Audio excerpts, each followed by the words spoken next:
Hello and welcome to the regular City of Eureka City Council meeting this December 3rd, 2024. We're glad you're all here. Nice to see everybody. And we will open this meeting with a land acknowledgement.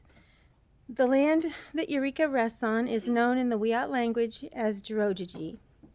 Past actions by local, state, and federal governments removed the Wiyot and other indigenous peoples from the land and threatened to destroy their cultural practices. The City of Eureka acknowledged the Wiyot community, their elders both past and present, as well as future generations.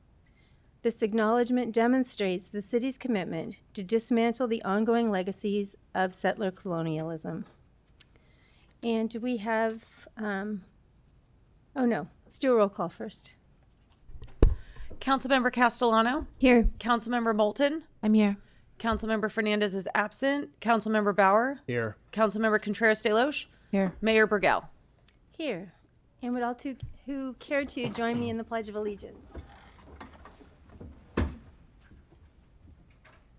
I pledge allegiance to the flag of the United States of America and to the republic for which it stands, one nation, under God, indivisible, with liberty and justice for all. All right, and is there a report out of closed session? City Attorney Luna? Good evening, Mayor. There's no report out of closed session tonight. Great, thank you. Okay, so we'll start with mayor announcements. This evening we have Sydney McDonald here to talk about Food for People Holiday Food Drive. Come on up. Welcome.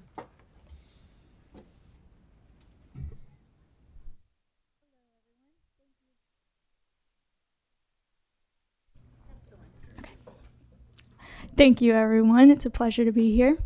So my name is Sydney McDonald. I'm with North State News, that's ABC here in Humboldt, and I'm representing the Humboldt Holiday Food Drive.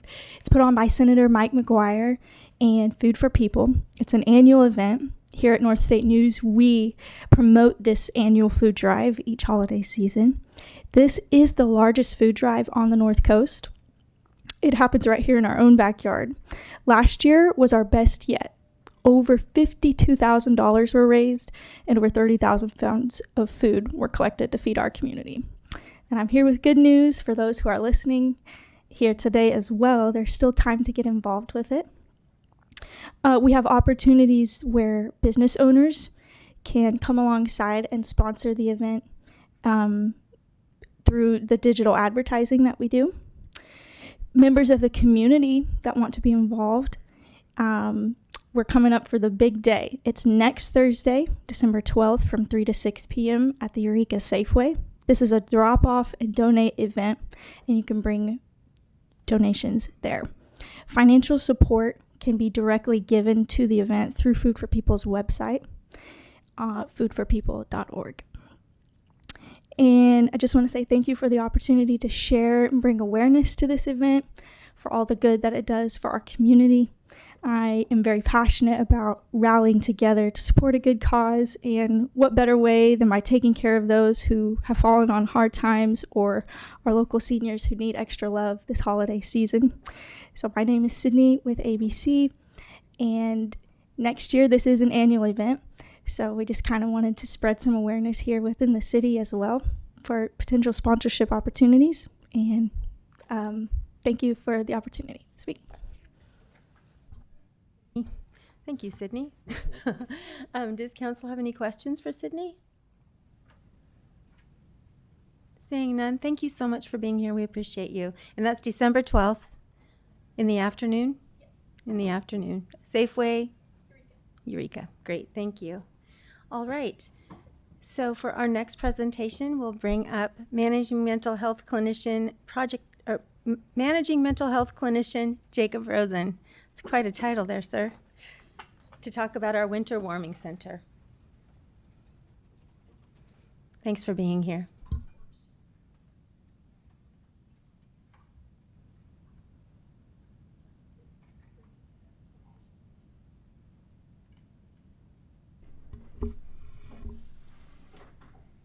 I'm not in control. Hang on. Yeah.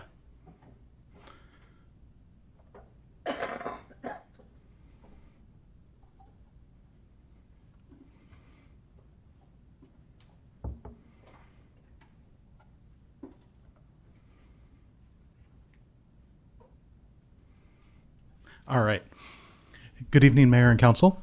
Thank you for the opportunity to come and talk about this. This is, I think, something that's super important, and I know there were a lot of questions and information going around, questions going around the information of how this works. And so happy to be able to come in and present on it, and hopefully we'll be able to clear some of this up. I structured this a little differently than I usually do. It's unfortunately going to be a little wordier, but my goal is to kind of create like a FAQ, essentially, around some of the frequently asked questions that we get for the EWOC and kind of how it works, and then leave things open for questions afterwards. So apologies if it feels death by PowerPoint.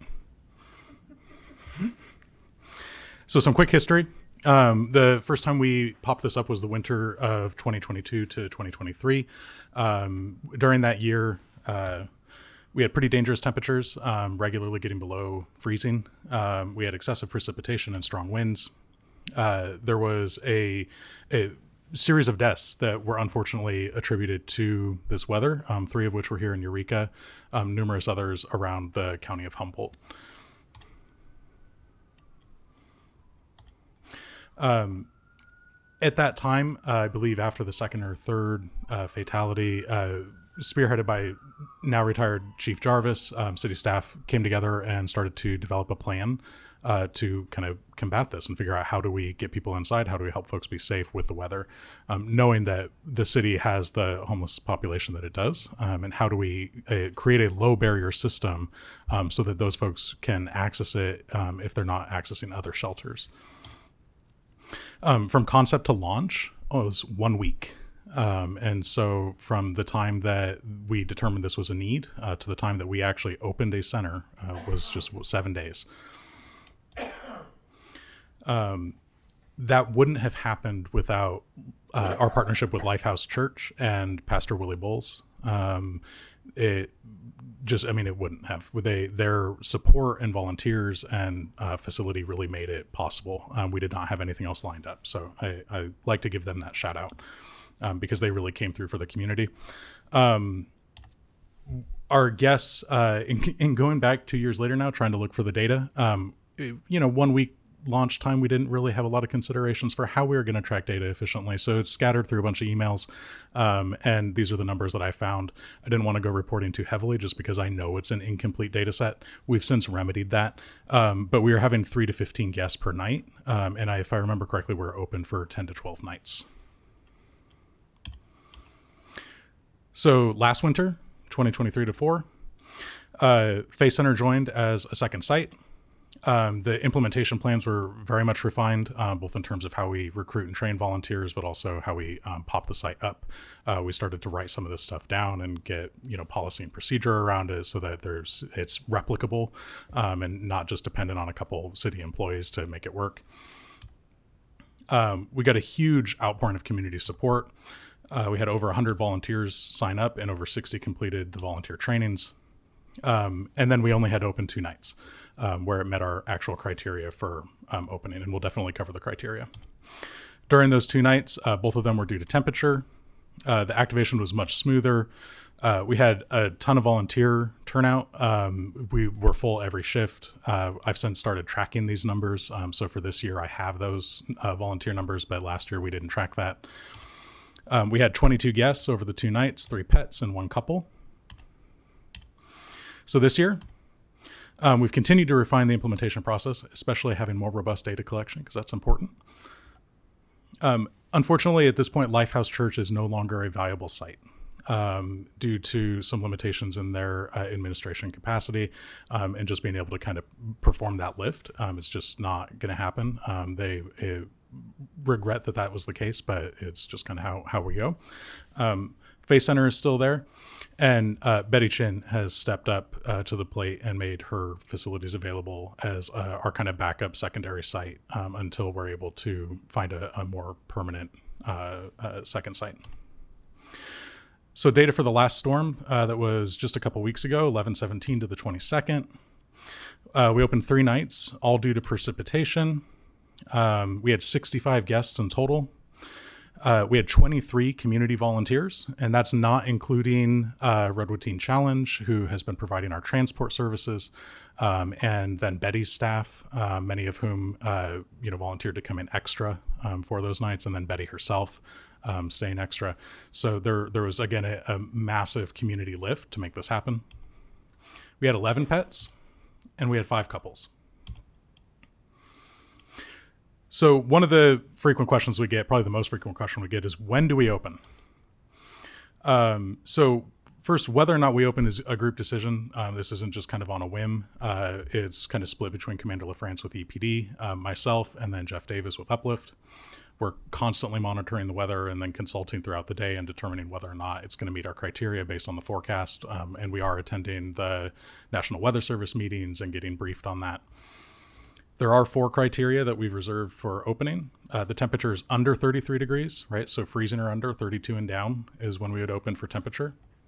Precipitation total is expected to exceed 1 inch between 4 p.m. and 4 a.m. Sustained winds of more than 40 miles per hour. So that's not gusts, that's sustained winds. One of the nights that we opened for rain, we actually almost hit that marker as well. I think the forecast was calling for 37 to 38 mile an hour sustained winds, which is pretty significant still. And then we also have a 4th criteria where, based on the totality of a storm, say we have a 6 or 7 day event, even if we aren't necessarily meeting the threshold criteria in the other 3, we could still opt to open based on just recognizing the totality, and that the longer you get into a storm, the more worn out people get, the less reserves they have, and that we may need to open and kind of relax our thresholds in order to protect people. Opening also depends on staffing and volunteers. This depends on city staff. This is a big lift for city staff to kick this off. This often results in a lot of overtime for EPD and CARE and Uplift. Staff have to stay extra to get people into the EWOC, and then they have to come in early to get people from the site to free meal. Activation, yeah, we covered that. And then we also need at least 8 volunteers to cover the shifts while the EWOC is open. So it's usually 3 at the beginning, 3 at the end, and 2 overnight. More is obviously better, but 8 is kind of like the bottom line. There also has to be site availability. So that means that we need to have a site that's ready to open and that's willing and doesn't have other events that are corresponding at that facility, because all of the places that we're at have other things going on. There isn't a dedicated building. And then we also have to have staff that are available to do all the transport, and Teen Challenge has been a core component of that. And so if they aren't available, then that stretches city staff thinner, which makes it more difficult to open. So we do have to factor that in. So as you can see with all these kind of criteria, we have a lot that has to go on. We have a lot that needs to happen, both in terms of being prepared to open, but also then have the criteria there. And so there is a lot that ends up going into this. So this next question that we get probably the most is, how do people get into the EWOC when it is open? We have 4 methods of entry. The primary one is the designated pickup locations. So that's Free Meal, the Saco Amphitheater, the Hope Center, and then the corner of 14th and Coster. After the last storm, we are in the process of reevaluating some of these for different reasons with each one. And if we determine that we're going to do different locations, we will definitely announce that, and we'll change our media components so that we advertise that as well. The only one that doesn't really have issues is Free Meal. But each of the other ones either have issues with lighting or have issues with like a behavioral health. Folks want to stay in the lobby, even though after 5 o'clock behavioral health is closed. And so we're trying to figure out how do we help cater to that agency that has been generous enough to lend us, the ability to have people hanging out at their Hope, in front of their Hope Center, waiting for pickup. We've also found that best practice is that while we have the designated pickup sites, we also have a roaming vehicle. And so this is often a city staff member or 2 in a pair driving around looking at folks that we know are at different encampments or locations, and then are finding those folks because we know they're high risk. And so these are folks that either Uplift, CARE, or EPD have identified as at risk for the weather, and then we actually have someone go out to those locations and look specifically for those folks. We also will keep an eye out for folks that we just come across on the street if it looks like they need to be in a warm space for that night. Going strictly roaming is too staff inefficient. We tried that a couple times when we first launched this, and having a bunch of vehicles just driving all over the place just was not organized. And so we pivoted to designated pickup locations. However, when we do this, we also recognize that if we only do pickup locations, then we miss people who can't get to those locations. And so we've found our best practice is to do both. We also coordinate with St. Joseph's ER to make sure that they have an avenue to get folks into a space that is warm and dry in the event that someone's being discharged from the ER. And so how this works is if the ER determines this, we let them know before when we're opening that we will be open. And then if they determine that someone is going to need this service, they can call the non-emergency line at EPD. And if patrol is available, patrol will then go out, do the screening, and bring them to the EWOC. We also have the same situation set up for the crisis stabilization unit with Humboldt County Behavioral Health. And so they get a lot of folks that walk up, whether they're seeking some sort of shelter space or food or services. We make sure that the crisis unit knows that we're open so that they can do the same thing. Just want to be very clear, there are no walk-ins, and I will cover why that is. But we have intentionally structured this to not have folks just walking in off the street. And there are a bunch of different reasons, and I will definitely get to those because I know that was a point of concern. So people are screened when they come into the program. The purpose of screening is not necessarily to screen people out, but to screen people into the correct location. So to this date, actually I might get to that too. I'll hang on to that because I know there's a piece later. Getting folks to the right location is super important. And what we found is that if we send folks to the wrong location, even if we're doing it with good intention, that can actually cause more harm than good. And so we really want to make sure that we're attending to those folks and that it's city staff who have experience doing this kind of work that are doing that screening and not relying on volunteers to do that. We have never turned anyone away without a plan. That just hasn't happened. We've had a lot of folks decline to come. We've had some nights where over 50% of the individuals that we contact, especially roaming, will decline to come to the EWOC. But no one ever is without a plan. We will often warn them of the weather, even if they're declining, and then help them plan to be safe that night. These screenings are usually conducted by CARE and CSET. Between the two teams, we have well over 50 years of experience evaluating behavioral health and substance use crises. One of our case managers in particular has 25 years just by himself. And then you start to trickle in all the other folks from that. I mean, there's a wealth of experience and knowledge in doing these sorts of screenings. And we're really lowering the bar in how we get people in and trying to be really thorough and focusing on folks' safety. These teams are critical in doing this work because they're also having regular contact with the population that we're working to get into the EWOC. It's not that we're just meeting them for the first time that day and then driving them off somewhere. We are really, these are folks that we know, especially the roamers. When we're targeting specific individuals we've seen throughout the week and we know they're at risk, we work really hard to try and go and get those folks inside.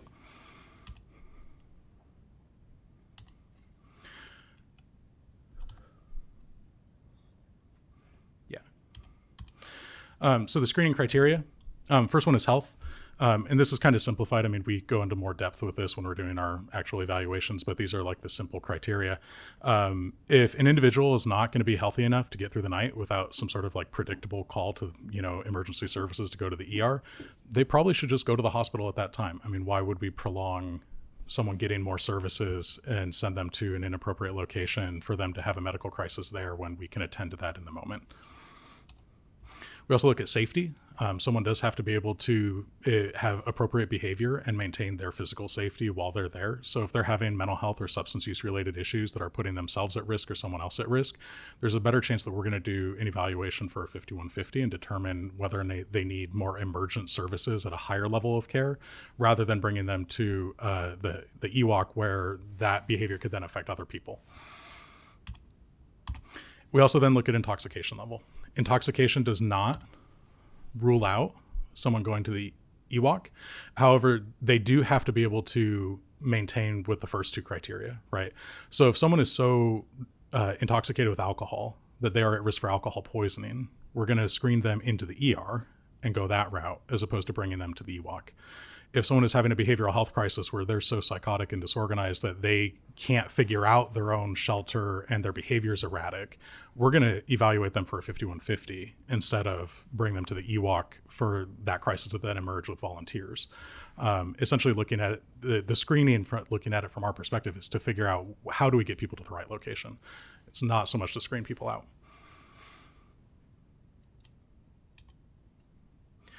So what happens if someone is not healthy or safe? Right. So health, again, if their health is questionable, we're looking at the hospital. Or we're looking at how do we, get them healthy enough? Do they just need something simple? Like, do they need food? Have they not eaten for days and days? And maybe the weakness that they're experiencing is because of malnutrition and dehydration. If we're able to make that determination, then we're going to help them with that. And we're going to achieve that while getting them to the EWOC and try to remedy those needs. But if someone is, fading in and out of consciousness, maybe they say they want to go to the EWOC, but we may screen them to, again, a more appropriate level of care. That safety piece, they have to be able to be safe around others. If they're not able to, first we're going to engage in de-escalation. Oftentimes, if we can de-escalate folks, we can get them to a space where they can safety plan. If they can safety plan, then we can get them to the EWOC. If the root of the inappropriate or unsafe behavior, again, is a result of mental health, then we're, again, going to look at a 5150, because if someone's psychiatric issues are causing them to not be able to access shelter, that's actually criteria for grave disability. And so that would give us the ability to get them into the hospital and get their mental health treated, as opposed to, again, sending them somewhere where they're not going to receive the treatment they need. Yeah, getting ahead of myself. We definitely don't just leave folks without a plan. There was one individual who is not welcome back, or at least not welcome back without an excessive amount of screening. They did stay one night. However, they then attempted to rob staff the next morning when we were driving them back to Free Meal with a weapon.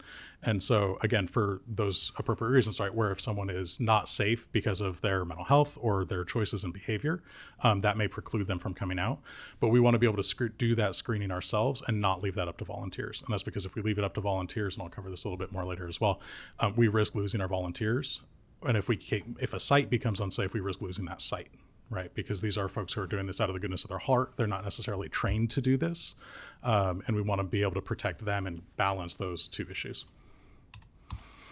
So what does transport look like? When we first started, we were using city vehicles with CARE, and we were transporting with Eureka Police Department. And so our roamer at this time was often a Eureka Police Department patrol vehicle, either their Explorers or the Crown Vic or the F-150.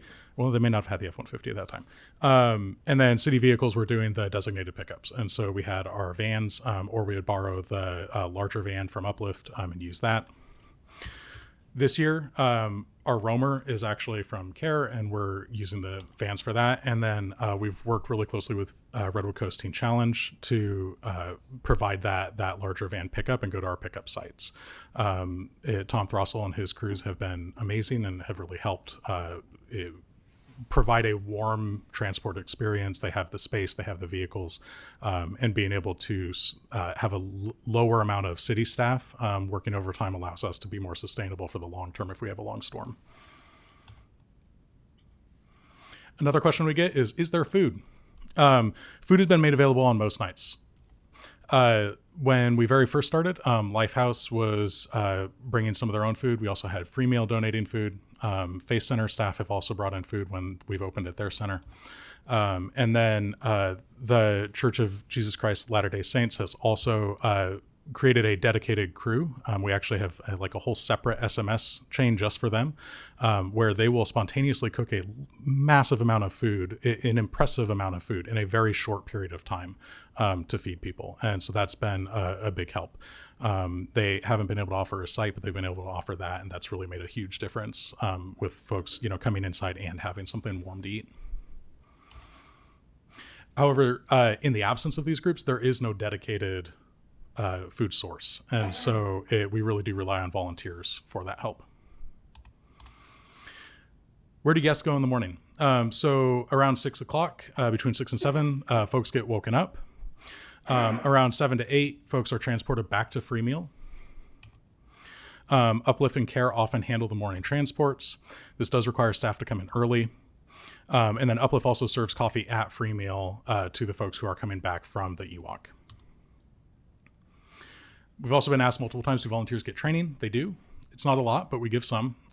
So last year, Commander LaFrance and I did a 2.5-hour training, and it was recorded. And so that's been made available to new volunteers. And so they're able to get a de-escalation training.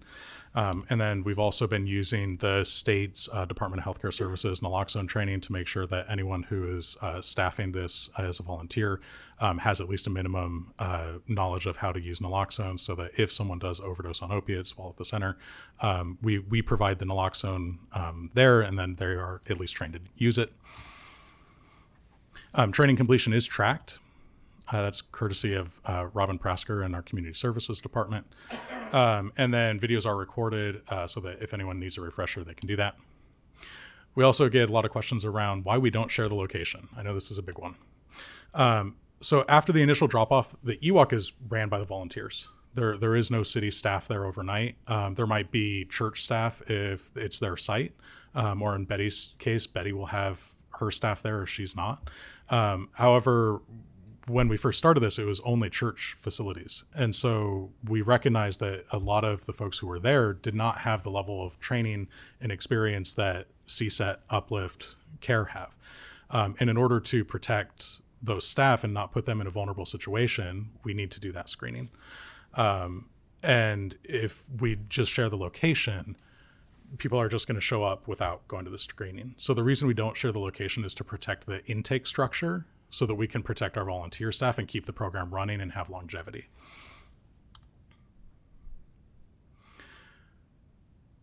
Again, that screening piece for those health and safety criteria.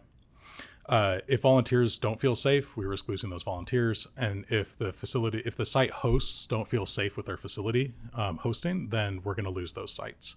I wish it were different, but that's just the case.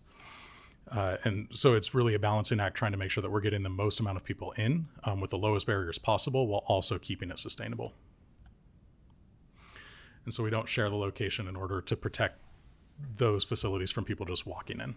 We also change from night to night too. And so we don't want, depending on which location is available, we may shift. And so we don't want folks walking up to one place because they heard that was where it's happening, and then we're actually at a different site that night because the other location had an event. So we want to make sure that folks are at the pickup points instead of that.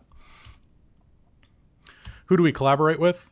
This is kind of a shout out and a thank you. Lifehouse, Faith Center, Free Meal, Redwood Coast Teen Challenge, Church of Jesus Christ of Latter-day Saints, specifically the Eureka Ward, the Betty Quan Chan Homeless Foundation. DHHS has been amazing. Both their social services and behavioral health department, social services team has really helped coordinate this network of folks so that we actually have a center that's trying to facilitate a more countywide approach to this. And then behavioral health has really helped in, again, making their Wood Street location available as a pickup site and collaborating with that. Providence St. Joe's, especially in terms of the ER, just making sure that there's a streamlined and efficient way for them to know and then how they contact us. Lost Coast Outpost has been great. They're on the SMS list and actually have it so that if we activate, it automatically gets posted on their site so that we can get that word out there. And then 211 is in the same boat. So if we activate, that SMS goes to 211, and then 211 will be able to field calls and direct people to the pickup locations, as well as field any questions that may come in. There are more. I'm sure I missed folks. This doesn't include all the volunteers that have volunteered and helped out over time, which has been amazing. I can go into a snapshot. I left these in here just because I wanted to offer. I can give a snapshot of what this looks like for city staff or for volunteers if wanted. But otherwise, I think we can also just jump into questions because I realize I'm going a little long. So let me know if we want to go back to those. All right, friends. Thank you so much for that very thorough presentation. I appreciate it. It was a great clarification on a lot of things. Do we have any questions? Councilmember Castellano. Just a quick question. Thank you. Really appreciate the detail and clarity. If regarding the behavioral, my mic's live today, the behavioral health crisis stabilization unit, can people call that to get a referral, or how would someone, let's say they don't make a drop-off location, would that be a way of calling, or would someone need to get there? So someone would need to get there just because, we're going to need them to we're going to need to know where that person is in order to have an officer, again, if they're available, to come out and screen them. Patrol is also aware that if someone calls, the non-emergency line or the emergency line and is in crisis or is afraid that they're not going to be able to survive the weather, Patrol is aware of the EWOC being open, and we make sure that EPD is ready to respond even after our initial kind of wave of getting people in has passed. Every night this year that we've opened, we've gotten people dropped off after hours by Patrol, either because the ER has referred them, the crisis unit has referred them, or Patrol has just come across them on a call and then has been able to screen them in. Thank you. Yeah. Councilmember Moulton? Oh. Councilmember Contreras-Deloche? I was just going to say that I actually would like to see that personnel piece that you read. Yeah. So that was what I was going to ask for. So this is just kind of a snapshot of one of our nights. I think it was the middle of the two. So it was the second night of this last storm. That morning they had predicted 0.25 inches of rain. And then at 3:30 they updated that to 1.2 inches of rain. So we went from not meeting our criteria to very much meeting our criteria. Jeff Davis, Commander LaFrance, and I immediately were consulting and figuring out whether we can pull this off at such a late hour. We determined that we were going to go for it, and the only reason that was really possible was because we knew we'd have Betty Chin's support and her staff to be able to help get things set up. If we were strictly relying on volunteers that night, I don't know that we would have been able to pull this off that late. So at that point, 5 staff from EPD, 5 staff from CARE, and 2 from Uplift all came together to start getting the word out. Also prepping and getting the cots set up and getting Betty's site ready to go, and then also developing a plan for going out and outreaching the public and getting folks ready to go to the pickup centers and then actually doing the pickups. And so, I mean, that's, 12 staff that had to kind of drop what they were doing around 4:30 and come in and start prepping this, which was a pretty big lift. Usually if we start earlier, we can have less staff working on it just because we can have one person working longer as opposed to many staff pulling it all together at once. Then after we got to the point where we were actually doing the pickups, that's when we were able to trim some of the staff down. And then the rest of the, we kind of went to our basic kind of picking people up and getting them in. We did do a second roamer that night because we determined that because of the late activation, we may not have sufficiently gotten the word out. And so we wanted a second team that was searching for folks that we knew were at risk. We did get 24 guests brought into the EWOC that night. And then I believe Patrol dropped one more off later in the evening after we had stopped. And then the next morning, 2 Uplift staff and 1 CARE staff came to pick those folks up. And so that's kind of the staff intensity of that. I mean, it does require quite a bit to get this rolling. This is a more extreme case, again, because of the short notice on activation. However, it requires quite a bit from the CSET team, the CARE team, and the Uplift team to pull this together. And staff is really dedicated to this. Staff has always been willing to pull this off and has worked really hard to do it. And the volunteers have also been really motivated and work hard to help pull this off too. And I would say probably one of the heartwarming things is when we did activate this on late notice and we didn't have everything set up when folks started arriving, they started helping as well. And it really became a full community effort to pull everything together and make a space for people to be. Thank you. Councilmember Moulton? Thank you. And thank you for the presentation and, of course, for the work that you do. I really just wanted to point out how much I appreciate that this is it's a big society problem and that the government, us as government, like we can't fix it. But having this collaboration with the public, and by like the public money, like us, the public, and then the volunteers, citizens, as well as faith-based organizations, like all coming together is what it really takes to fix things like this and to help people. So I just love to see that kind of collaboration, everybody coming together to make that happen. I did have a question. I'd love to see this report available online somewhere. Perhaps there's a Talk Eureka page about. I get asked the question, what is Eureka doing about homelessness? And I say not as much as the whole community is doing about homelessness, but I'd love to be able to point them to some, information after the fact as opposed to like how to get services. Absolutely. And in fact, I was wondering if that was going to come up, and hence creating this PowerPoint as an FAQ instead of a more traditional presentation, because this could very well just be posted. I tried to make things a little more elaborate so that someone just reading it would be able to do that. So we can post this. I'm also happy to write up another report. And we've had some recent meetings with other city staff to be able to streamline how the city shares how many folks we're getting in and the data and who we're collaborating with and whether we need to call for volunteers and that sort of stuff. So we've been working on that end of it too, to make sure that the community is able to see so that we can continue to build that community support. Yeah, some of this information might actually encourage people to volunteer when they see the sort of steps that are involved and where they might plug into the process. Speaking of the process, is there a reason you couldn't do screenings at the site? I realize it would take a staff person and pin them to that location, but if there's people already pinned to other locations. So we would be able to do that, but it would probably still only be within the same pickup hours. And so we haven't done that just because we've wanted to concentrate people showing up to the pickup locations and dedicating staff energy and time there, and then having the roamer picking up other folks. There was a situation last winter where someone did show up to the site for the second night because they had stayed there the first night. And at that point, we were able to just pull the roamer over to that site and screen them there. Our preference is essentially just because we already have 2 screening processes with the designated locations and the roamer. Adding a third would then require more city staff, and we've been stretched thin in the first place with that. I see. I also appreciate that, as you mentioned, these are the people who are picking people up. They know the people they're picking up. They're not just coming up to strangers on the street and saying like, hey, jump in this van.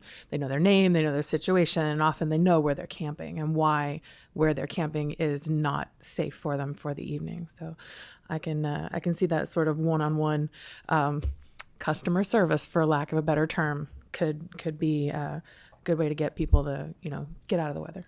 Absolutely. And sometimes that's hard, going to, especially for someone who has not accessed other services. Maybe there are reasons that they have been hesitant. And so having that rapport is really crucial to get people to say yes.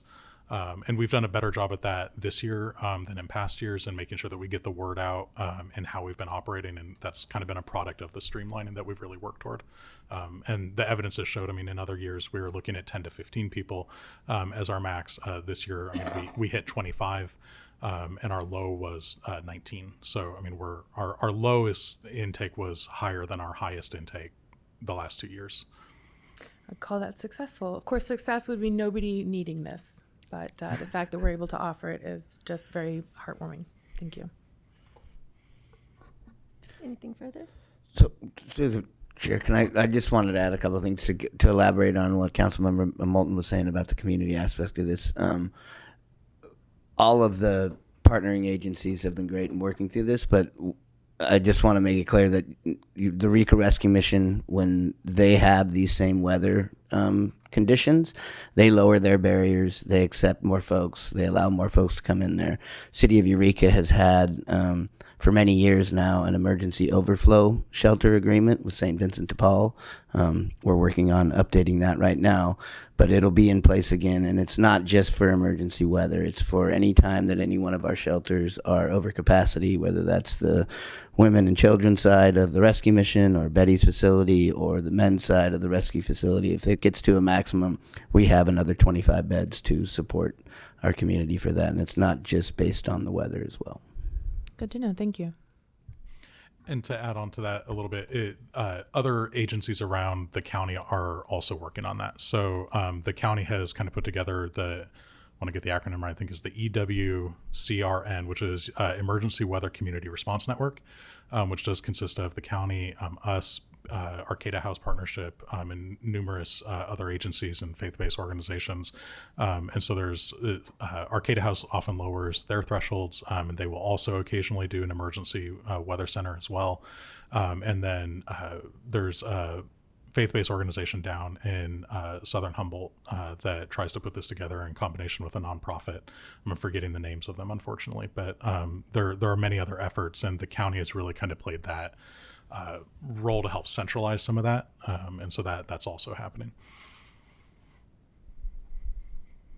Well, thank you so much, Thank you. Clinician Rosen. That was a great report. We appreciate you. So under my mayor reports, I just have a couple of things. I want to let friends know that tomorrow night at 7 o'clock down at Dick Taylor Chocolates, they'll be having the lighting of the tree. So get your festive on and show up and have some cocoa. The Redwood Interfaith Gospel Choir will be singing, which is pretty exciting because I just joined. I'm super excited. I've been doing it for about a month now. It's super fun. And then secondly, on Saturday, the Salty Santa Parade will be happening on Humboldt Bay. Always a fun thing. We have the Dawn of the Bay. Mr. Zerling fills in for Santa Claus, and he's the curmudgeon of Santas, but he's the bomb. So if you get an opportunity, come on down by the bay on this coming Saturday at 11. And with that, we'll move on to presentations. Eureka's 5th annual Home for the Holidays decorating contest with Sarah West. Hi, Sarah. Welcome.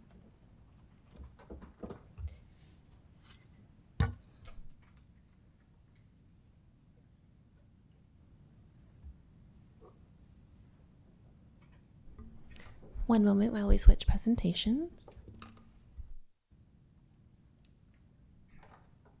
Pardon me, Project Manager West.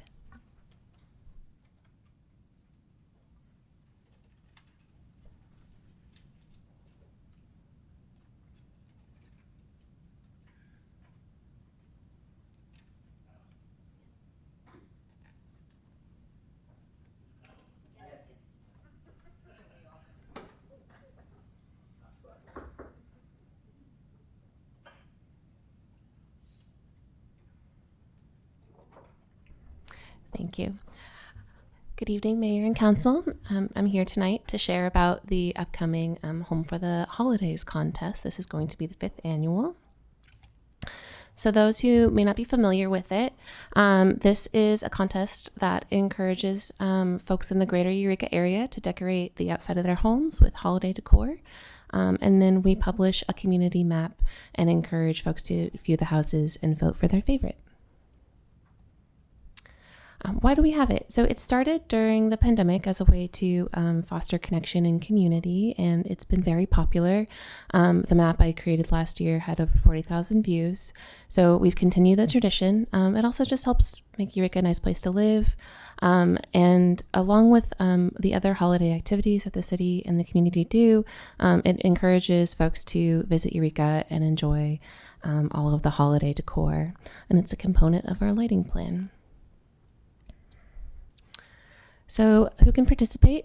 All manner of holiday decor is welcome. It doesn't necessarily have to be Christmas decor. You can see here, this is a Nightmare Before Christmas display that went up a couple years ago. That was incredibly popular. The decorations just have to be visible from the street, and it's not limited to people within city limits. Anyone in the greater Eureka area can register. So right now, registration is open, and we are trying to get the word out to encourage folks to participate. So if you're interested, you can go to the city website. There's a link on the main page, or you go to economic development to the holidays page. You can be, this year we're adding an opportunity where you can be on the map even if you don't want to compete. That's been something that feedback from folks in the past where they didn't necessarily want to be in the competition, but they wanted to be included in the viewing and the community part of it all. So tell your friends if you know anybody who has great houses to get themselves onto the map. Coming up after we close registration next Monday, we will open up community viewing and voting from December 13th through January 2nd. You will be able to find the community map and vote online in all the usual places, links on social media, on the website, then the news blurb at the bottom of the front page on the website. So we encourage you all to grab your loved ones, make some hot cocoa, get in the car, and go view all of the lights. I put together all the dates in one spot for you in case anyone's tracking it. I'll be back here in early January to present the awards for our winning houses. And while I have you here, I also just wanted to give a brief update on some of the other holiday activities that city staff have been up to. So the former mayors of Eureka got together this year and fundraised over $20,000 for a big holiday light display down on the gazebo. That was also a project in the lighting plan. So that we were a little bit delayed by weather, but we'll be finishing that this week and early next week, getting all of that up. So look for that. And in addition to that, we have zoo lights happening, of course, at the zoo. And I believe that's all I needed to cover. So if you have any questions, let me know. Questions? No? No questions? Great. Thank you very much. Appreciate that report. It was so much fun going around last year. It was neat to see all the vehicles that were pulled over, listening to the music and just having a great time. So thank you for that. All right. Well, this brings us to public comment. This is the time for members of the public who wish to be heard on matters that do not appear on the agenda. City Council policy is to limit each speaker to 3 minutes. Such time allotment or portion thereof shall not be transferred to other speakers. The public will be allowed to speak concurrently with the calling of an agenda item following the staff presentation of that item. Pursuant to the Brown Act, the City Council may not take action on an item that does not appear on the agenda. Welcome, Mr. Parr. Hello. I already spoke last week on why I thought you weren't getting much response to your emergency weather operation. Basically, as long as you keep putting the boxcar to nowhere component as part of the plan, you're not going to get much response. So that's all I got to say about that. But anyways, November 5th, I know Scooter and Asshole won their seats, and Mazaref was defeated, and I know y'all take that as a mandate, but I want to remind you that you're on a shrinking blue island. The rest of the state kind of leaned a little bit more right. The rest of the country went way right. And one of the things I've noticed is there's a real push among a lot of Democrats to get as much damage done in the next 2 months as possible, to try to stymie anything that the Trump administration or anyone on the right's trying to do. And I'm just wondering if you all will be doing that, or if you'll recognize the fact that the tides are turning, and instead of doubling down on your far left radical liberal agenda, if you're going to actually try to start compromising and working with people on the other side. Because I'm tired of referring to Scott as Scooter and you as Kimmy and Fernando and Asshole and Leslie the lettuce raper. I'm kind of tired of that. It's getting old, and I'd rather get along, and I'd rather work together with people to try to make this community better. But when I see people who are dead set on following their own agenda in total disregard of what at least half the populace wants, it makes it hard to be respectful. And I know you mentioned last, November 5th about your toolbox, about how you could shut down any kind of dissent. But like I say, that the First Amendment's a pretty powerful edifice. And I think after November 5th, I think your box of Harbor Freight tools, a lot of them turned into Fisher Price tools. And you might want to rethink what you're doing as far as that goes. At any rate, like I say, I'm tired of the just the bullshit, and I would really like to see some forward progress being made on something other than a radical far left agenda. Everyone in the city isn't a liberal, and half of us feel not only left out, but run over, disdained, tossed aside, thrown in the garbage. Let's take this opportunity and start trying to make this a better community, one that everyone can enjoy, not just some of us. Thank you. And I'd just like to remind everybody of decorum in this meeting. Name calling, that's free speech, but let's keep it to a limit. We want everybody to feel comfortable here. And to feel like their words are important. So appreciate that. Come on up. Thomas Stewart, Eureka. I just want to inform you of a potential biological hazard in the city of Eureka. I'm sorry, this picture is not the best print. But this is over 200 truckloads of dirt that's being moved from Albee Stadium to the soccer field next to Alice Burney School. And the reason this came about is because I surveyed all the homeowners, 40 homeowners around the property of the Jacobs and the soccer field to see what they wanted. And they all wanted, 99% of them, of 40 homes, wanted California Highway Patrol's new headquarters. So by doing that, I was able to talk to homeowners here about the dirt, which has been here for months uncovered. And one of them complained about the height was so high he could not see the sunset or the bay anymore. So city schools lowered it to just above fence height. But this is, imagine 5 feet of 200 truckloads of dirt next to your fence, 5 feet away from your fence, okay? City schools has not been honest about why this dirt was moved there in the first place, okay? They didn't get a permit. The city of Eureka requires a permit. The state agency that regulates the school systems also require permission to move it. City schools did not have permission to move it. I believe this is the dirt consists of the reef field, which is Cooper's Creek. It's full of concrete pipe, visibly concrete pipe and roots. So anyway, I think this is a serious problem. Unfortunately, your police department doesn't know how to handle a biological issue. They're aware of this, but they say they can't do anything. Your fire department also says I don't know if they're aware of it because they actually haven't even come out and looked at it. So they just said they won't do anything. So basically, I'm trying to bring this to your attention.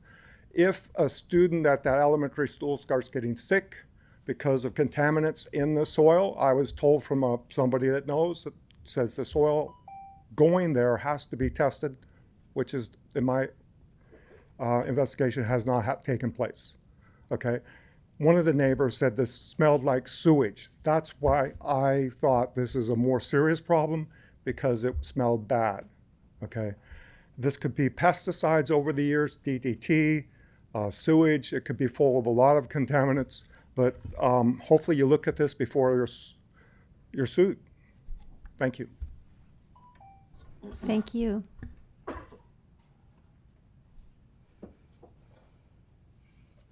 Welcome, Mr. Bates.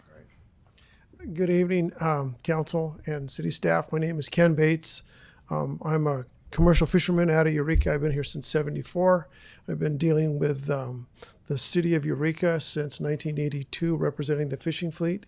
I'm here tonight representing the California Fishermen's Resiliency Association, which is a 50C36 nonprofit. It's funded by the state of California.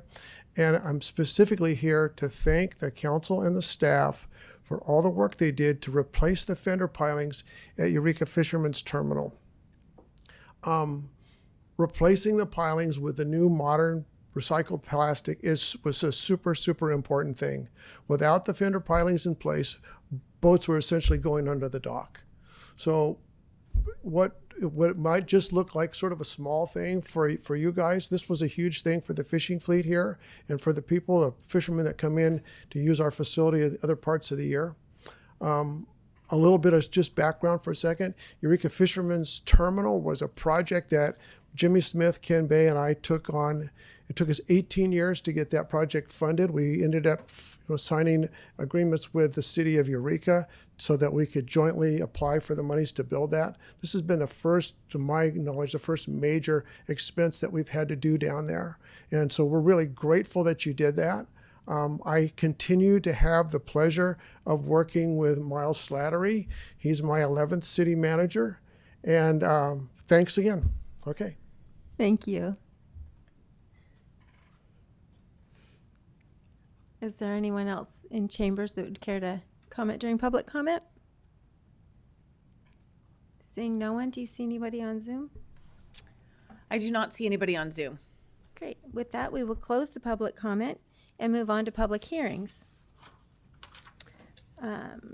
This is about the Harris Medical Center project, and I wanted to turn it over to Deputy Director Castellano. Congratulations on your new position. So well deserved. We're so glad you're here. Thank you so much. It's an honor.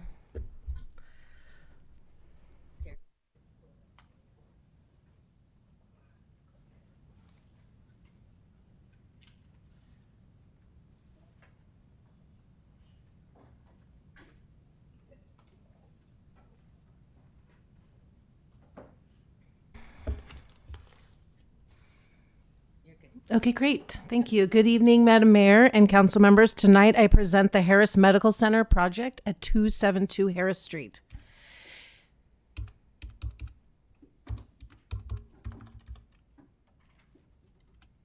All right.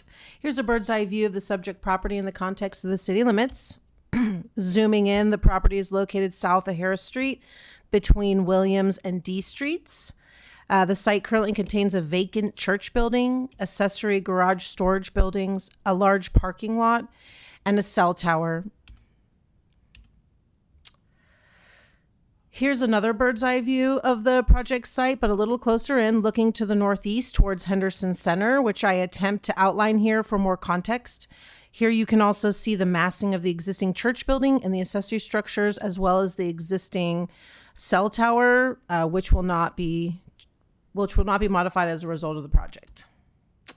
So the Harris Medical Center project proposes to reuse and redevelop the 1.01 acre site and former church site into residential and commercial uses not currently allowed, which requires the changing the land use designation from LDR low density residential to NC neighborhood commercial, and changing the zoning from R1 residential low to HC Henderson Center. As you can see by these two maps, the site is surrounded by other LDR R1, that's residential low, designated parcels in yellow, but is located just west of Henderson Center, which has the NCHC, the Henderson Center designations, in tan and pink. The closest NCHC parcel is located diagonally across the intersection of Harris and D Streets to the northeast of the site. One block to the west of the site, though, there are parcels along Harris Street that have a land use zoning designation of medium density residential in green. So specifically, the proposed Harris Medical Center includes converting the existing church building into an urgent care facility, rural health clinic, and medical spa and associated office space. Also constructing 8 to 10 dwelling units within 2 new 2-story residential structures and up to 2 dwelling units in the existing church building. Also constructing approximately 1,600 square feet of new commercial space for the cafe, as well as some site improvements and the demolition of some existing garage structures. Like I said before, no changes to the existing cell tower are proposed. So here is a conceptual master site plan and front elevation, which were presented at the September 25th community meeting that the applicant voluntarily held. And they are also included in the Planning Commission staff report, which is included as attachment 4 of your agenda summary. So the requested land use and zoning designation changes are necessary to allow the site to be redeveloped with the medical office and clinic and retail commercial uses not allowed under the site's current residential low land use designations and zoning, as well as to construct more residential units without subdividing the site into smaller lots. If the land use and zoning map designation amendments are approved, the proposed uses will be principally permitted. And design review will be required for any new structures larger than 500 square feet or building additions increasing the floor area of a building by 30% or more. Otherwise, no discretionary review will be required. An initial study mitigated negative declaration was prepared for the project pursuant to the California Environmental Quality Act, CEQA. That is before council tonight for consideration and adoption. The CEQA document found that with mitigation measures related to air quality, noise, geological hazards, protection of nesting birds, and cultural and tribal cultural resources, no substantial adverse environmental impact will result from the land use and zoning map amendments, as well as the subsequent development. So how did we get here? On August 15th, 2023, the City Council approved a general plan amendment petition to allow the applicant to apply for the general plan map amendment as well as the zone reclassification because council found changing the land use zoning designations has the potential to serve the public interest. On November 13th, the Planning Commission held a public hearing to receive testimony on the proposed project, consider the CEQA document, and make a recommendation to you, City Council. No one provided testimony during the public hearing except the applicant's architect, who spoke in favor of the project, but in response to a written comment received on the CEQA document, the Planning Commission did discuss the impacts of construction noise on neighboring properties and ultimately did not further limit construction noise beyond the restrictions imposed by the mitigation measure in the CEQA document. The Planning Commission then voted unanimously by a vote of 5-0 to adopt a resolution recommending the City Council approve the map amendments after considering the CEQA document and making the required findings.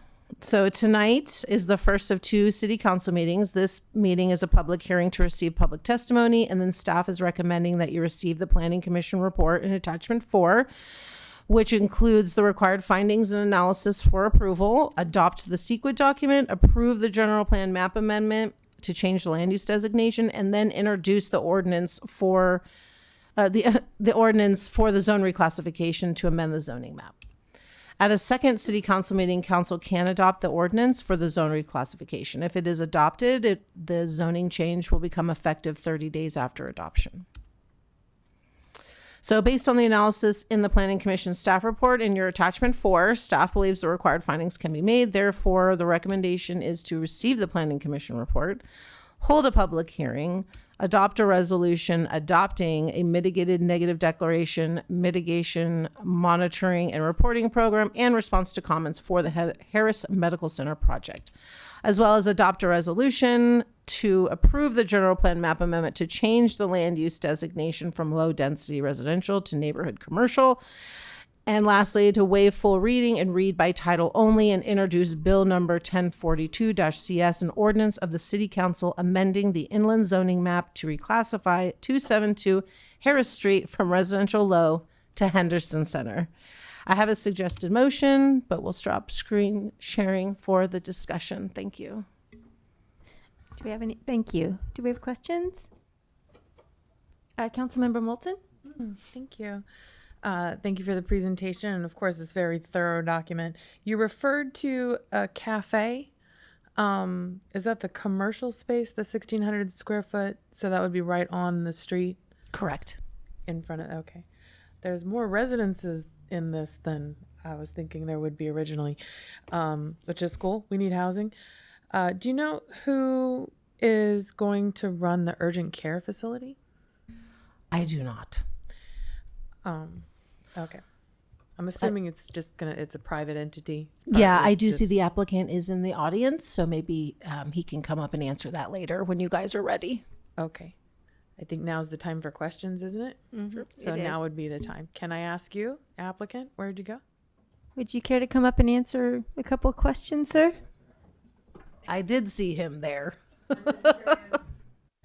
About the urgent care facility. Welcome. Hello. Hi. Good evening. My name's Julian Berg, and I'm the architect on the project, working with North Point, who's also here, Leah, Praj, and Angie. We've collaborated on a number of jobs together, so it's really great to be working on this together.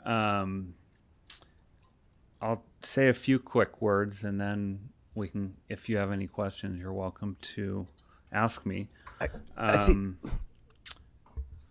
Excuse me? just Or asking, City answering Manager questions Slattery? right now, then they Should can... I just answer questions? Or Yes. no? Just procedurally. Okay. We Yes. gotta do everything in Well, order. the urgent care facility will be run by Dr. Stokes and his team. Great. So that's really quick. Do you have any other questions? That was my question. Okay, thank you. No, that Yeah. answers my question. All right. And we do have one more question we'll get back to you, Councilmember Moulton. Councilmember Contreras DeLoach for this individual. So I've been attending each of the things. First, I wanted to say thank you for the level of engagement that you guys have done. Thank you. The other thing, but I was going to ask, so is the urgent care, is that a certainty? Well, we're really trying. Yeah. Okay. That's a big component of the project. Yeah. So, Yeah, I was it's- hoping so, but Dr. Stokes knows that it's very much needed in the area. Yeah. I myself have direct experience without trying to get an appointment sometimes. So, Right. Okay. Thanks. Yeah. Thank you. Okay. Thank you so much. If we have All right, further, we'll thank call you. you back. Did you have more questions, Councilmember? That was Moulton? actually all my questions. Okay. Thank you, Mayor. Anyone else? Okay. Seeing no one, we will open up this public hearing. Is there anyone from the public who would like to comment on this item?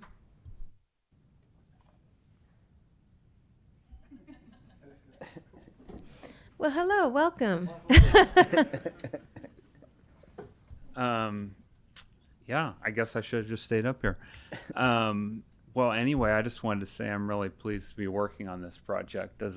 Having been born and raised here, it's really exciting to be doing a mixed-use project like this. I really believe in this kind of a development because it creates a more dynamic and safe neighborhood when you have housing and office and commercial space and, of course, healthcare all on in the same vicinity. It creates a much better community space. So I'm hoping you'll be approving that tonight. And as I said earlier, we desperately need more medical facilities. So it's really great that Dr. Stokes and his team is wanting to add this to our community. So I did have some things to discuss on the site plan, but do you think that's necessary to go through? So you can say whatever you want right now as public Okay. comment. So Okay. certainly Well, bring it on. We've really worked hard on creating a it's good 3 minutes. layout to the property that's going to function well for the facility as well as create a nice place to live and work. There's going to be a small commercial space at the front, which we're hoping to be a juice bar or a coffee shop. That will have a little entry courtyard, which will give a buffer from the traffic on Harris Street. There'll be some townhomes and apartments mixed in, some garage spaces. We're hoping to create a mix of housing types, so to appeal to a variety of people. There'll be bike parking, and of course, solar will be integrated into the project, patio spaces and garden space all around with a mix of native plantings and rain gardens. We are reworking the existing building, which has sort of a barn-like look, to being a mix of craftsman and modern elements to echo the past while also giving a nod to the future. So I really am excited about the project, and we're here to answer any more questions if you... Well, didn't I plan that well? All right, thank you. Is there anyone else from the public who'd like to comment on this item? Seeing no one, do you see anybody on Zoom? I see no one on Zoom. Okay, so we will close this public hearing and bring it back to council for comments. Councilmember Contreras Deloach. So I really appreciate this. I've been, following along and stuff, and I appreciate the amount of engagement, like I said before. Also, I'm excited about it addresses numerous needs. I actually lived for a while, when I was growing up, a few doors down from where this is going to be at, so I'm very familiar with that neighborhood. And it's an absolutely massive parking lot, and so getting to see, this is what we hope for, right, as a city, is getting to see something be redeveloped into something that is going to be far more useful and contribute in so many positive ways to the community. And I think that this development is that. So that's just the housing, having more access to medical care.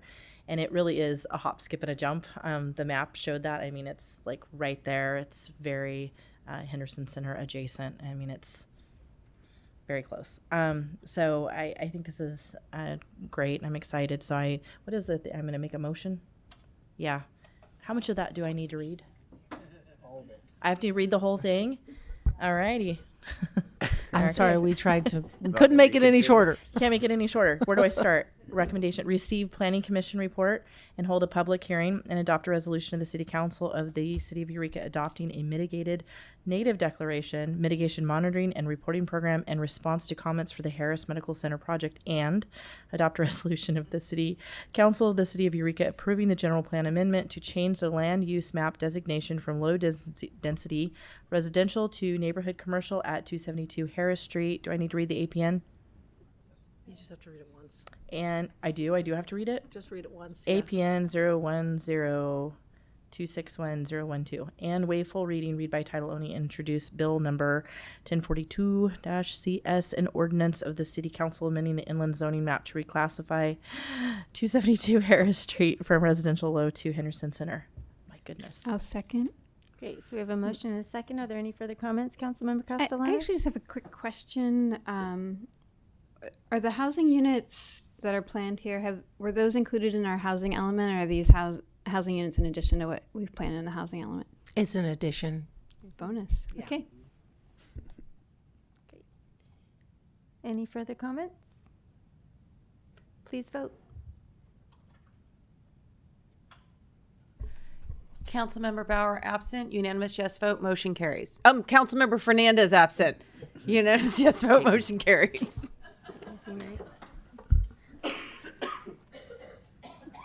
Congratulations again, Deputy Director Castellano. Good job. Okay, so this moves us to the consent calendar. All matters listed under this category are considered to be routine by the City Council and will be enacted by one motion. Pursuant to City Council Resolution 2011-22, if a member of the public would like an item on the consent calendar pulled and discussed separately, the request shall be made to a council member prior to the meeting. Unless a specific request is made by a council member, the consent calendar will not be read. There will be no separate discussion of these items. Councilmember Moulton. Thank you, Mayor. I'd like to pull item F3, Public Works and Engineering Department Head Appointments. Thank you. And can we get a motion to receive the balance of the consent? So moved. Second. Please vote. Councilmember Fernandez absent, unanimous yes vote, motion carries. Thank you. And with that, we will move to F3, Public Works and Engineering Department Head Appointments. City Manager Slattery. Thank you, Mayor, and good evening, Mayor and Council.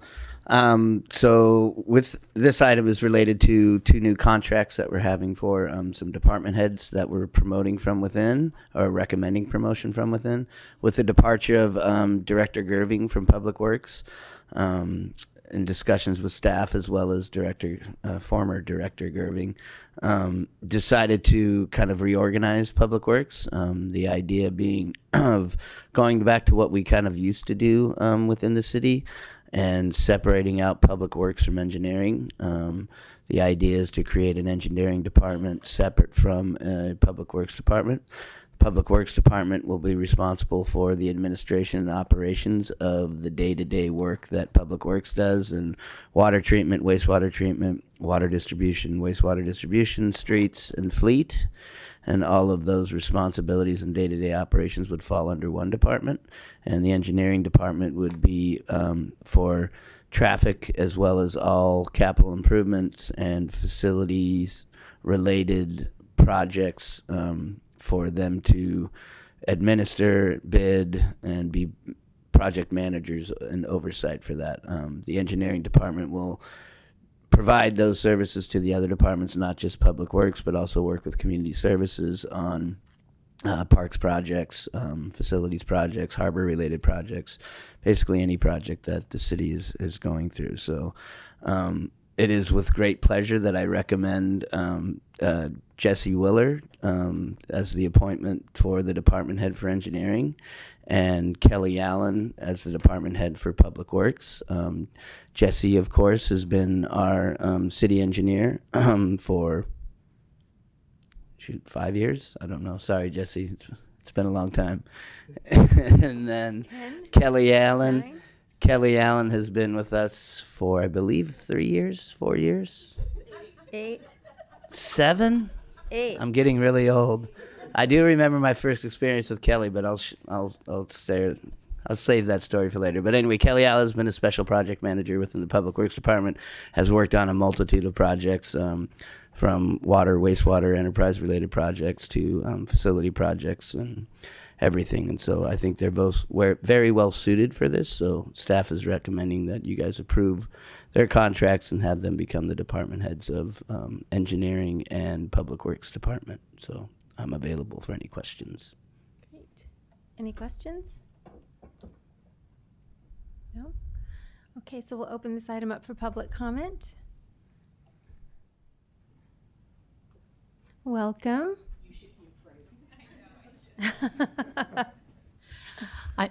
I'm Deborah Dukes, and it has been my great pleasure to work with Kelly Allen on the Energy Committee for the last 780 years. As someone brand new to working with city government, she has been amazing in teaching very patiently both me and all of the other newbies everything from the speed of government, who knew it could be so slow, to the ins and outs of what's allowed and what's not, the Brown Act, and frequently common courtesy.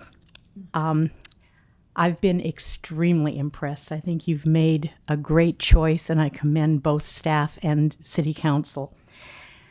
My husband, who had to leave earlier, AKA public, during the Energy Committee meetings, almost always the only member of the public, joins me in congratulating Kelly. You could not have made a better choice. I'm very, very pleased. I don't know Jesse. Congratulations to him, and congratulations to council members Moulton and Bauer on re-election. You've been doing a great job, and I'm sure you'll continue. So anyway, congratulations on choosing Kelly. You could not have done better. Thank you, Deborah. Is there anyone else from the public who'd like to comment on this item? Do you see anybody on Zoom? I see no one on Zoom. Okay, so we'll bring it back to council for comments or a vote. And a vote. Councilmember Bauer. Yeah, I think these are great choices. I don't really know Kelly that well, but I do know Jesse, and I think he does impeccable work. Appreciate the way he explained engineering to me in layman's terms when I'm interested in projects. So I look forward to seeing both of these people in leadership roles. So with that, I'll make a recommendation to authorize the city manager to execute Public Works and Engineering Department head at will agreements with Kelly Allen and Jesse Willer, respectively. I'll second. Did I say it wrong? Did you say motion? Motion, sorry. We have a second. If there are no further comments, Councilmember Contreras-Deloge. I just wanted to thank you both and congratulate you both. So thank you. Great. So we've got a motion and a second, and a Councilmember Castellano has a comment. Similarly, just excited to continue working with you through the city. Appreciate your leadership, and look forward to having some conversations with you on the upcoming weeks, just to say hello and further welcome you now in this position. And and thank you, City Manager Slattery, for kind of your leadership and in terms of bringing these two wonderful employees into these positions. Well said. Please vote. 4 yes votes. Councilmember Fernandez absent. Motion carries. Okay, so at this time we will have Jesse and Kelly come on up. Let's swear you in.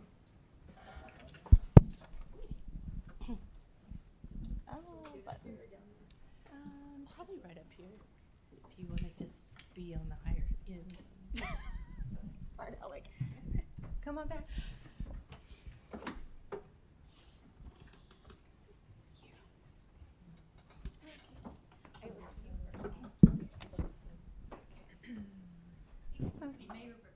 Yes. May I take a photo? Oh, yes.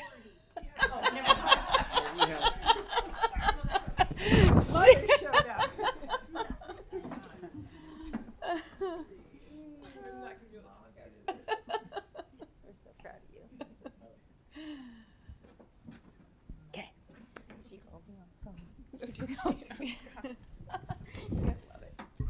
you got this. Okay. So, City of Eureka Oath of Office.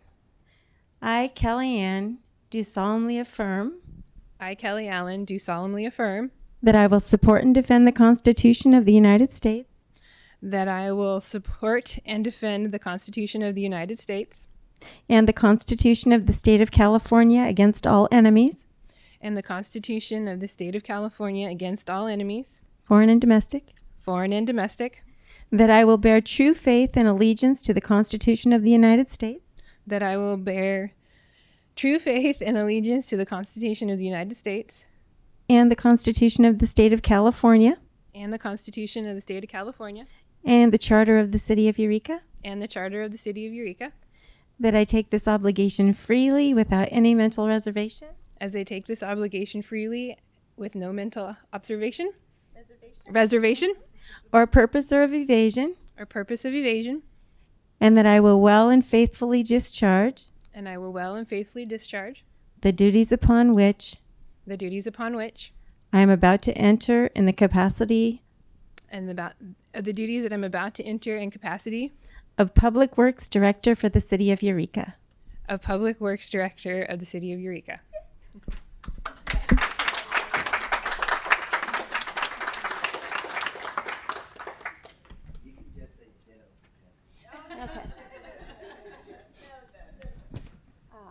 Okay. Okay. So proud of you. I know. City of Eureka, California Oath of Office.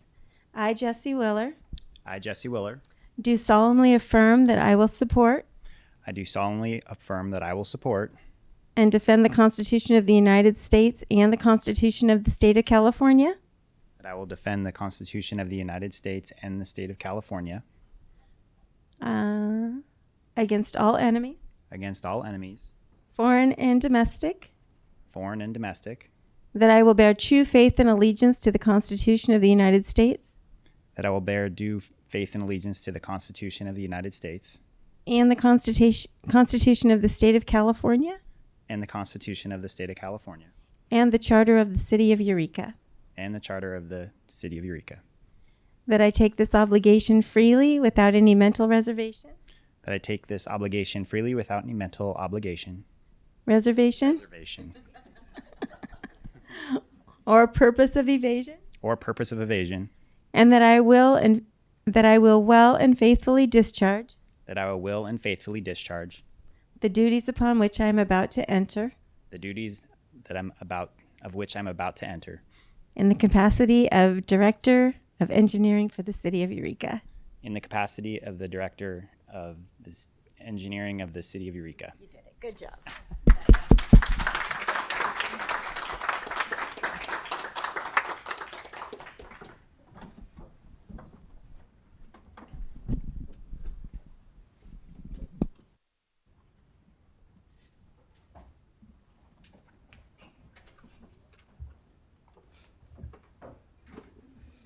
Now that was a great moment. Just going to say that. All right. Moving on to legislative action correspondence. Anybody have any? Okay. Ordinances and resolutions. So, reports and action items, disposition and development agreement with the Wiyot Tribe and Rural Communities Housing Development Corporation, and that's with City Manager Slattery. Thank you again, Mayor, and good evening again, Mayor and Council. This item in here is kind of just a cleanup. Back in July of 2023, as a result of a competitive request for proposal process, staff put out a proposal for folks to submit on about developing property, the city-owned lots at 5th and D and 6th and L, excuse me. At that meeting, council awarded that bid to the Wiyot. As a part of awarding that bid, council directed staff to get into a memorandum of understanding with the Wiyot. And along the same lines, staff brought a recommendation to council to work with Rural Communities Housing Development Corporation on September 5th of 2023 and recommended allowing them to get into requesting approval for staff to get into an MOU with Rural Communities to develop the Sunset Heights properties, which are the properties located between Harris and Henderson to the west of Fairfield. Both of those have been completed. We are in an MOU with both of these entities. This is kind of the next step in the process. We are requesting that you authorize the city manager to negotiate an agreement for a disposition and development agreement. These disposition and development agreements are helpful for the developers because it helps with being more competitive with funding. For the WIOT project, they are looking at some tax credits that are that are set aside for tribal organizations. They're looking at applying for those in July of 2025. So they're in the process of going through the design elements of both 5th and K as well as 6th and L, and will be going to design review prior to that date in July 2025, and get this project to the point at which they'll be more competitive for those tax credits. As it relates to Rural Communities, they are further along in the process. They're going to be going to our design review. They're going to the Planning Commission.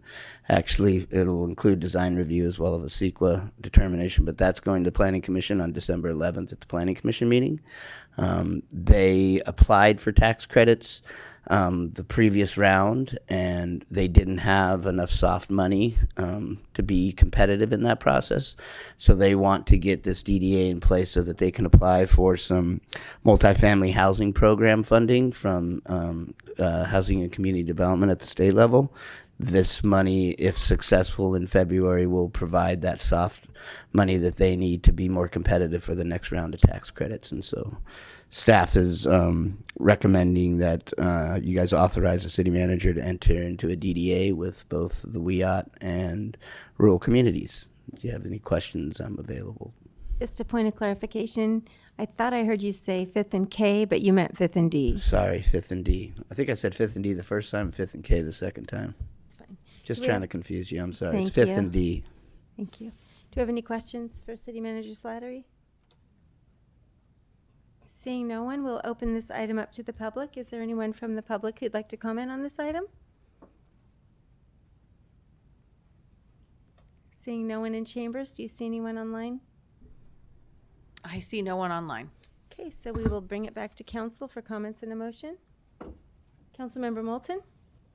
I will move City Manager Slattery's recommendation. Second.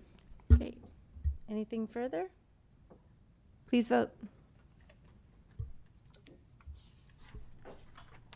4 yes votes. Councilmember Fernandez absent. Motion carries. Thank you. Future agenda items. Did you have one? Okay. City manager reports. Thank you again, Mayor, and good evening, Mayor and City Council once again. So I intended on agendizing this, but we hadn't gone through a meeting with the Lodging Alliances. So I wanted to announce a great partnership that we've established with the Eureka Lodging Alliance once again. Staff, economic development staff with project manager Asbury, as well as Chief Stevens, and as well as Director Spickler at the zoo, all put together some proposals for the Lodging Alliance for some funding from some of the funding that they have gotten over the past few years. So one of the projects that we proposed was for the zoo lights. Last year we kind of had a pilot project for zoo lights that was extremely successful. We didn't do much advertising for it because we didn't know if we had the capacity, but over I think a 12-day span, we had 60,000 people come to the zoo lights.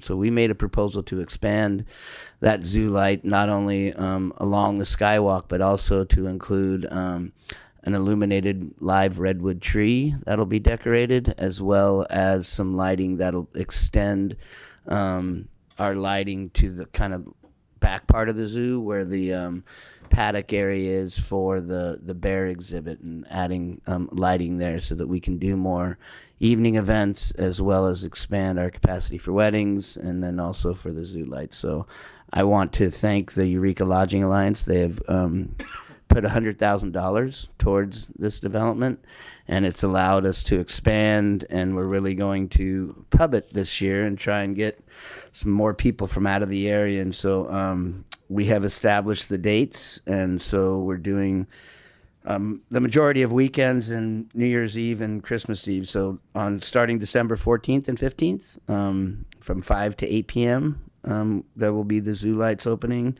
December 20th and 22nd, which through the 22nd, which is Friday through Sunday, 5 to 8 p.m. And then Christmas Eve from 5 to 8 p.m.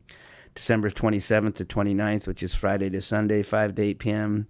December 31st, which is obviously New Year's Eve, that'll be 5 to 8 p.m. And then the last weekend will be January 3rd through the 5th, Friday through Sunday. All of this information is available at redwoodzoo.org. And it is a very nominal cost of $5 per person and $4 for folks with EBT and WIC. And so I wanted to thank the Lodging Alliances for their support, and we look forward to this being a good way to put heads in beds over the holiday season. So thank you to the Lodging Alliance. And that's all I got. Thank you. And that will move us to council reports, and we'll start with Councilmember Castellano. Okay, thank you. Let's see, I attended the League Leaders meeting. This was a virtual meeting for Cow Cities in preparation for going out of town tomorrow to attend the annual policy setting meeting for Cow Cities. This is where people who have been involved with Cow Cities set policy for the year, which will determine the actions that the advocates take on behalf of cities at the Capitol. And so I will be leaving. I'll be gone the next few days and back, and I'm sure Councilmember Bauer, but we'll report back afterwards. I'm continuing to hold a weekly housing meeting where we discuss a wide range of housing initiatives across the city of Eureka, but also the county, and create opportunities for collaboration around housing implementation. I attended the Eureka Main Street meeting and facilitated the Eureka Main Street Economic Vitality meeting. And I also, not entirely related to work with City of Eureka, but I attended a presentation at Pelican Bay Prison by folks with Del Arte who are doing a theater program there on Sunday. And it was just really powerful. It's stayed with me a lot in terms of the opportunities to for folks who often do not have access to resources for building relationships and finding their voice to actually connect with them. And let's see, want to remind folks to shop local this holiday season. And, there's for sure through, Eureka Main Street, there's a lot of really great local businesses, in that district, also in Henderson Center and throughout Eureka. Just folks who really care a lot about their products and the community, and go visit them, check them out. And tomorrow's the Humboldt Transit Authority meeting. And then also Arts Alive is this Saturday. So I know there's a lot of great holiday things happening with Arts Alive, but also just some really, really great shows as well. Thank you. Councilmember Contreras Deloach. Yeah, so a fun variety of stuff. So I went and did the RC car racing at the Muni with my little boy. That was super cool. Just a great example. The Muni is right in our neighborhood. A great example of like little fun events that are around the city at any given time. So that was fun. I also got to have a quick meeting with our new fire chief. That was great. Just talked with him about his vision and what he wants to do, and I'm really grateful for him. I also got to attend the recent WIOT Film Festival that was held at the Eureka Theater, and that was incredible and very touching. It was really beautiful because they all of these little short films were to highlight different portions of their community and then the language. And it was really cool to see. It was very quiet and set to this, backdrop of just like nature and also some like native artists, specifically Wiyot artists. And then it was their original recordings from some of them like the 50s of the last of those who had spoke the language fluently. And of course they're trying to revive their language. So it was really something. And then the other thing is I got the opportunity to volunteer at the Warming Center a few times. I got to go and do that. And that was really very touching. And I really appreciate all of the staff and all of the overtime and everybody that was showing up to set things up and take things down. I was really touched the first day that I went. I was getting there at like 6 a.m. As they were getting ready to take things down. And there was all this, food that had been donated. So they had, a hot breakfast and there was coffee and I had a miserable time trying to take those cots down. They were impossible, but I appreciated some of the community members that had come as well were showing me how to do it and also helping. And then I came back to, set up, and Betty and I were talking about how touched we were by the community support and the outpouring, but also just how grateful people were there to just be warm and dry. That weather was nasty. And I was grateful for them too. It just was a special feeling to kind of be in there with everybody and feel that sense of community. And so I'm grateful to EPD and everybody else that's volunteering and stuff like that, that's just bringing that sense of warmth and community to try to help. So I know that's a long report, but I feel like I had some really touching experiences the last couple of weeks that I'm just really grateful for. Thank you for sharing those. Councilmember Moulton. Thank you very much. I have no travel to report this round. With the holiday, there was a nice big gap. Spent 2 days making pies. I did attend, or I participated in the Eureka Main Street Snowball Drop, which was super fun. Lots and lots of people out there hoping to get their hands on one of those color. Turns out they're pink. They're colorful. I thought they'd be white like snowballs, but they're all different colors. But people caught them, and then they go to a local business who's participating and get like a discount or a free gift or something. And it was just great to see all the people out and how many businesses were out there participating in that.